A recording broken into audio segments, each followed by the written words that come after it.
In this video, I'll show you how easy it is to change the blog category or type name, add metadata, change the URL or handle, and apply redirects in Shopify. To start, head over to the Shopify dashboard. Under the Online Store menu, click Blog Posts.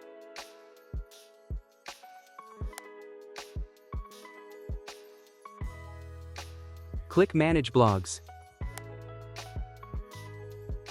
Select News.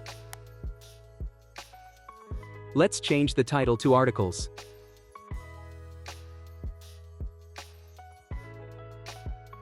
Then add the meta description.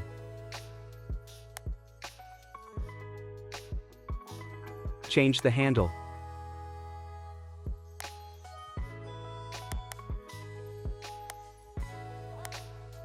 And enable redirects for the main or root page and individual blog posts.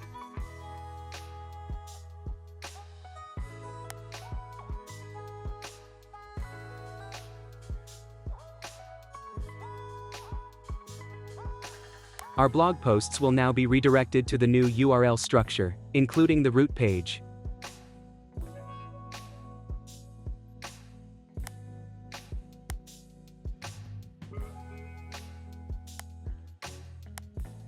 And the metadata should be applied. Thank you for watching my video.